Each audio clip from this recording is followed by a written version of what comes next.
Angela Levin finally broke her silence. Everything changed. What began as a seemingly innocent birthday celebration for little Lilibet suddenly exploded into one of the most controversial debates surrounding Harry and Meghan in years. And the deeper people looked, the stranger the story became. What was supposed to be a sweet family milestone quickly transformed into a mystery involving AI-generated images, branding accusations, hidden motives, and uncomfortable questions that simply refused to disappear. The real shock wasn't that people were asking questions. The shock was how many questions appeared all at once. I thought, they had a terrible, terrible row after Meghan had gone to abroad to talk about never do this with your children, put them in front of the television. They had a massive, massive row.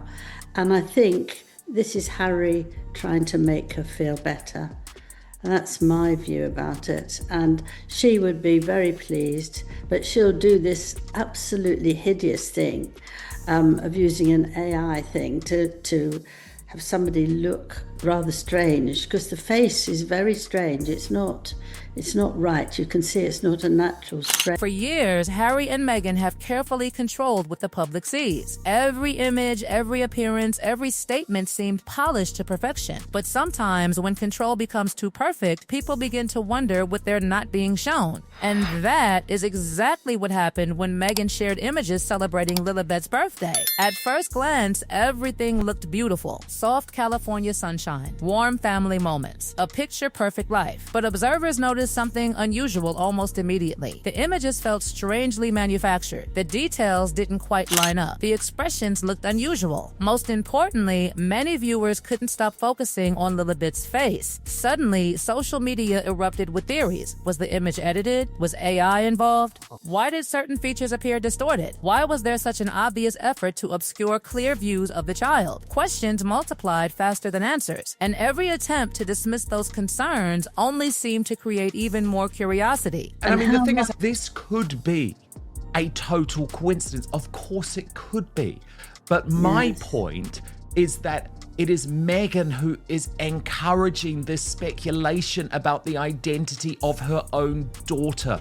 That's what I find creepy. What makes this story so fascinating is that it didn't emerge from nowhere. Meghan herself has spent years building an image based on careful presentation. Every public appearance feels choreographed. Every release appears strategically timed. Because of that history, audiences have become trained to inspect every detail. People weren't examining these birthday photos because they wanted controversy. They were examining them because previous Sussex releases taught them to look closely. Then came a development that took the situation to an entirely different level. Actually, if she were just to post normal pictures like a normal woman, then everyone would be able to speak and talk about Lily normally, rather than this sort of internet hunt to find the real Lily, which actually is really horrible. Investigative writer Paula Froelich started digging deeper. What she allegedly discovered sent shockwaves through royal watchers. Comparisons emerged between the birthday photographs and imagery associated with the California Children's Clothing Company. Similar poses, similar presentation, similar visual themes. The similarities appeared so striking that people started asking whether this was merely inspiration or something much more deliberate. But that wasn't the end. When reports surfaced suggesting similarities between promotional language connected to Meghan's projects and existing branding materials elsewhere, the story evolved from a birthday photo controversy into a broader debate about authenticity itself. Suddenly, people weren't discussing one image. They were discussing a pattern. Was this coincidence? Maybe, but the timing made everything feel explosive. Instead of celebrating Lilibet's birthday, headlines became dominated by conversations about image manipulation, branding strategies, and questions about authenticity. What should have been a joyful family moment transformed into a public relations storm. She has kept on and on and on and on.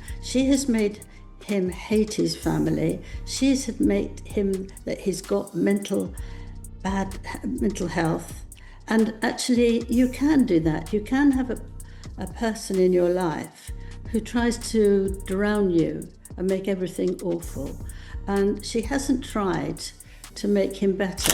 The uncomfortable reality is that this controversy gained momentum because Meghan already has a documented history of experimenting with technology and carefully managed visuals. That history changed how people interpreted the images. Whether fair or unfair, the public no longer viewed the photographs in isolation. They viewed them through years of accumulated skepticism. And once skepticism takes root, every detail becomes evidence. Every shadow, every angle, every unusual feature, every carefully hidden face. Suddenly, ordinary family photographs become subjects of investigation. There's a huge hypocrisy here given Catherine, Catherine suffering from cancer was hauled over the coals, especially in the American mainstream media. Yet Meghan sort of posts these pictures which all appear to be artificially altered. The actual pictures of the children, which are always so weird. What Angela Levin finds most troubling is not simply the debate itself, but the conditions that allowed it to happen. According to her perspective, nobody forced this level of secrecy. Nobody demanded this level of image control. The mystery exists because choices were made repeatedly over many years. Choice after choice, photograph after photograph, release after release, and now those choices are producing consequences. The result is a strange reality where a child has become the center of a global debate before she's old enough to understand why. Instead of discussing birthday celebrations, people are discussing authenticity. Instead of focusing on family happiness, they're analyzing pixels and comparing photographs. That is where Angela Levin believes the real problem begins. Because once trust starts disappearing, silence becomes suspicious. And when silence becomes suspicious, every unanswered question grows louder. Look at his face. And he can't do it because he still loves her, or, whatever his reason is. He doesn't want to say, whoops, I made a big mistake. You see, all those are not smiling. And she can manipulate him. And I feel that that's what she's done. Yet while the world remained obsessed with Lilibet, another mystery quietly emerged in the background. Archie, the child who once represented the beginning of Harry and Meghan's new chapter, seemed to be disappearing from public view entirely. The contrast was impossible to ignore. Lilibet appeared repeatedly in conversations, photographs, and promotional narratives. Archie appeared less and less. Observers began noticing the imbalance. Why was one child constantly discussed while the other seemed almost invisible? For many critics, that question became just as significant as the AI controversy itself. If privacy was truly the goal, why didn't the same standard apply equally? If protection was the objective, why did one child appear connected to public storytelling far more often than the other? These questions became even more intense as commentators started offering explanations. Angela Levin's observations added fuel to an already raging debate. Her comments touched on issues far deeper than photographs. They touched on identity, value, visibility, and the emotional consequences children may someday face when they grow old enough to understand the stories written about them. Because that is the haunting element running beneath this entire saga. One day, Archie and Lilibet will read all of this. One day, they will see every headline, every theory, every controversy, every accusation. And perhaps that is the most unsettling question of all. Not whether the images were edited, not whether branding strategies influenced decisions, not whether public perception was manipulated, but whether the choices being made today will create consequences nobody is prepared to face tomorrow. Because as Angela Levin continues speaking out, as investigators continue digging, and as more voices begin asking questions that once remained unspoken, one thing is becoming impossible to ignore. The story surrounding Harry, Meghan, Archie, and Lilibet is no longer just about photographs. It's becoming a story about trust. And once trust becomes the central issue, every new revelation has the power to change everything. The deeper this story goes, the harder it becomes to separate family life from business strategy. That is where the controversy takes an even darker turn. According to critics and commentators, the questions surrounding Lilibet's photographs are not isolated incidents. They are unfolding against the backdrop of a lifestyle brand that many believe is struggling to maintain momentum. The excitement that once surrounded Meghan's projects was supposed to launch an empire. There were glowing headlines, major publicity campaigns, celebrity support, and endless promises of authenticity. publicity. The message was simple. This was more than a business. It was a movement, a lifestyle, a new chapter. But years later, the reality appears far more complicated. Reports of disappointing sales, unsold inventory, and declining public enthusiasm have created a completely different narrative than the one originally promised. Suddenly, critics began noticing a pattern. Whenever public interest seemed to fade, family content appeared. Whenever attention weakened, personal moments entered the spotlight. And that observation opened the door to even more uncomfortable questions. Many observers started wondering whether family moments were being used not simply to share joy, but to generate engagement. Whether intentional or not, the perception itself became damaging. Because once people begin viewing personal family milestones as promotional tools, every photograph becomes suspect.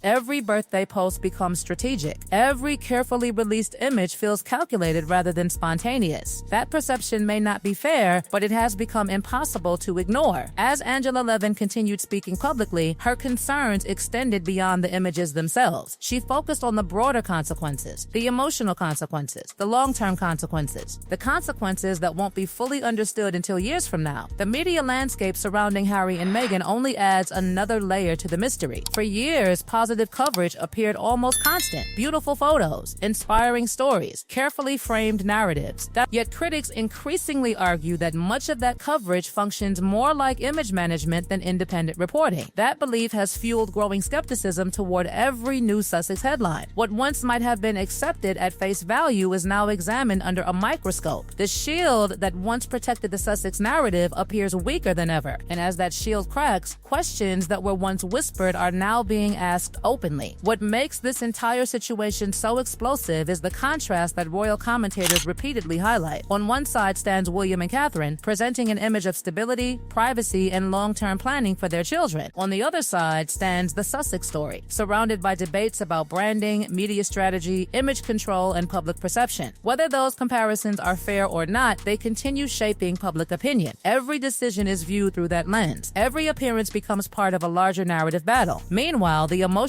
center of this entire story remains Harry. That may be the most tragic element of all. According to Angela Levin, she once saw enormous potential in him. She saw someone who wanted purpose, meaning, and a chance to build something lasting. Years ago, Harry openly spoke about feeling pressure to make an impact while public attention remained focused on him. He understood that opportunities don't last forever. The clock was always ticking. But instead of creating the future many expected, critics argue that he became trapped inside a cycle of controversy, distraction, and endless image management. Whether that assessment is accurate or not, it reflects the growing disappointment expressed by many former supporters. And that disappointment fuels the central question hanging over this entire saga. What was all of this for? The royal exit, the interviews, the documentaries, the accusations, the battles, the branding, the carefully managed image. Did it create the freedom and happiness that were promised? Or did it create a different kind of prison, one built from public expectations and constant scrutiny? Perhaps the most haunting part of the story is not what people are saying today. It's what Archie and Lilibet may discover tomorrow. One day they will read every article, they will watch every interview, they will see every debate surrounding their names, they will learn about the controversies that followed them before they were old enough to understand them. And unlike the adults around them, they won't have controlled the narrative. They won't have approved the photographs. They won't have made the decisions. Yet they will inherit the consequences. That is why Angela Levin's comments continue resonating with so many people. Not because they offer easy answers, but because they force difficult questions into the open. Questions about truth, questions about image, questions about family, questions about trust. The more those questions accumulate, the harder they become to dismiss. And perhaps that is why this controversy refuses to fade away. Because beneath the headlines, beneath the gossip, beneath the endless debate about photographs and branding, there remains a deeper mystery still unfolding. A mystery about what was lost, what was gained, and whether the carefully crafted story presented to the world was ever the full story at all. And as more voices begin speaking out, one thing is becoming increasingly clear: this chapter is far from over. The next revelation may be closer than anyone realizes.